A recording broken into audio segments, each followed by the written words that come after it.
cargas pueden difundir. Y entonces, hoy existe aparatología que me permite, que es electrónica, que me permite evaluar cuál es la condición que tiene un dieléctrico en un motor, por ejemplo. Eso se llama mantenimiento preventivo.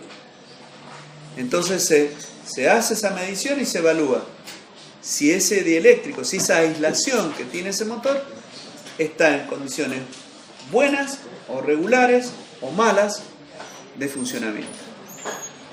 Que con otro dispositivo que es un megómetro a lo mejor ustedes no lo detectan.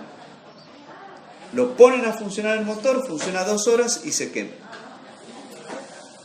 Que es más grave. Entonces, esa resistencia que es equivalente a la rigidez dieléctrica que ofrece el aislante, es lo que está diciendo acá la resistencia de un dieléctrico. El dieléctrico no es perfecto. ¿Está bien? Tiene un cierto valor de resistencia. Que fuera perfecto significaría que la resistencia del dieléctrico vale infinito. ¿Se dan cuenta? Como no es infinita, entonces tiene un valor de resistencia. ¿Se entendió? Bien.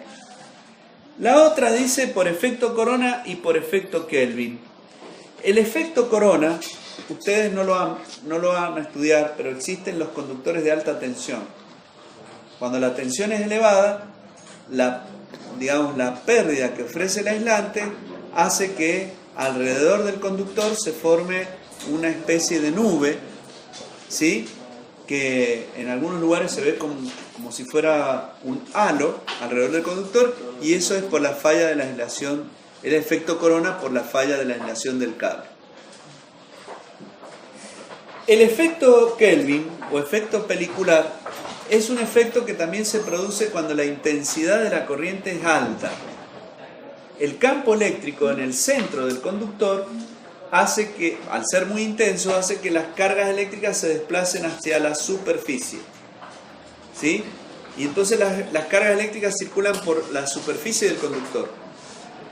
Ese efecto es tan evidente que se usan en los conductores, por ejemplo, para los hornos eléctricos de fundición, ¿sí? Que son de cientos de amperios, los conductores llevan cientos de amperios para poder producir la fundición.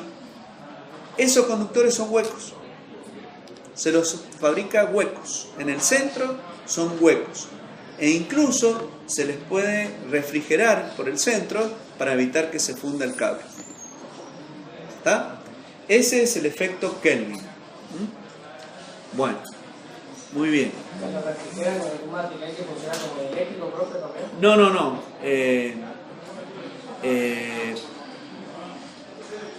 Pueden ser gases. Bien, me faltan 10 minutitos, nada más, si me soportan.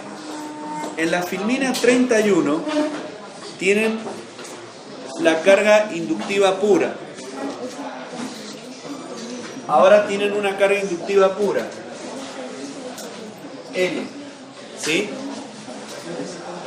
Aguanten un poquito, no se me vayan, aguanten. La U sub L de T, ahora va a ser igual a la menos E sub N. ¿Qué sucede? ¿De dónde viene esto? Esto viene de mallas. La suma de las tensiones es igual a 0. ¿Sí? En una malla cerrada, la suma de las tensiones tiene que ser igual a 0. Entonces de ahí surge que la U es igual a la menos E. Bueno, lamentablemente lo voy a explicar, pero va a ser más largo. La FEM, ¿qué es la FEM? Y ahí viene otro. Voy a hacer la introducción para la próxima. Yo les voy a hacer dos. Tienen la segunda ley de Newton, masa por la derivada de la velocidad respecto del tiempo. ¿Sí? Segunda ley de Newton. la fuerza es proporcional a la variación de la velocidad en el tiempo y la equivalencia la da la masa. ¿Y qué era la masa? La masa era o inercia, era la oposición que ofrece el cuerpo a los cambios de estado de movimiento que tenga. Si está en reposo y yo lo quiero poner en movimiento, tiende a seguir en reposo.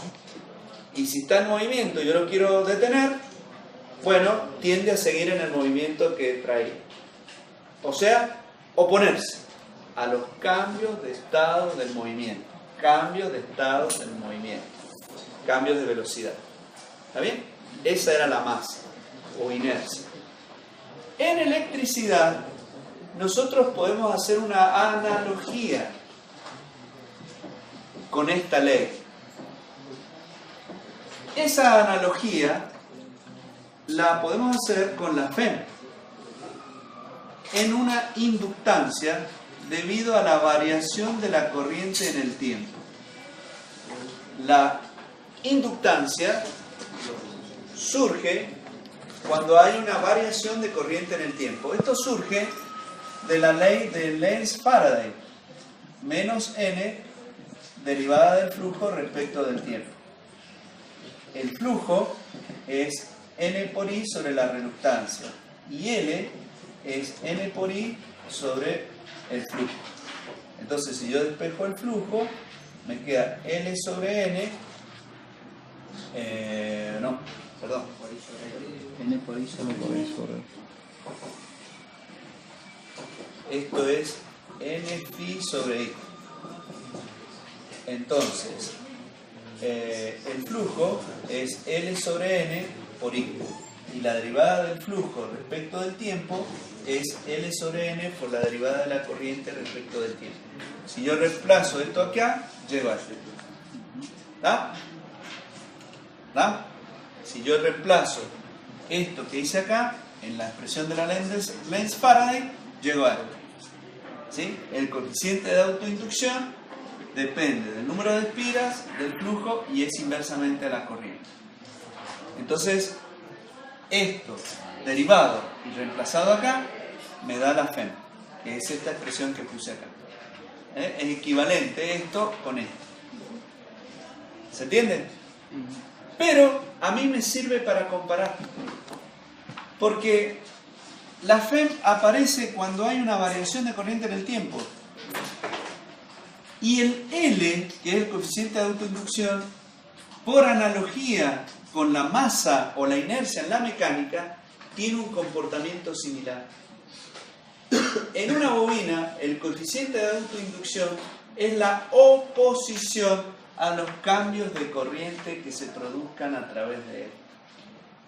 Siempre que haya un cambio de corriente en el tiempo, de intensidad de corriente en el tiempo, el coeficiente de autoinducción, que es como la inercia, genera una FEM. ¿Y el negativo? Acá como se genera una fuerza, acá se genera una fuerza. Y el negativo es porque acá, por la ley de Lenz, es opuesto a esta variación. Si la variación es creciente, esto es... Ya eso lo vamos a estudiar mejor. Entonces, lo que quiero, en resumen, lo que quiero decirles es que cuando yo le apliqué una tensión alterna y quise hacer circular una corriente alterna que está variando en el tiempo, este elemento que tiene un coeficiente de autoinducción se comporta como un generador y genera su propia FEM para oponerse a la tensión que yo le estoy aplicando, como lo hace la masa. Entonces, la FEM que está produciendo es para oponerse. Entonces, si la corriente quiere establecerse, la FEM va a ser contraria para producir una corriente que no le deje atravesarla. Y ese va a ser el comportamiento que tiene la inductancia. Siempre oponerse. Eso va a hacer, y después lo vamos a demostrar matemáticamente, va a hacer que la tensión se adelante con respecto a la corriente. Ya no va a estar en fase como en la resistencia.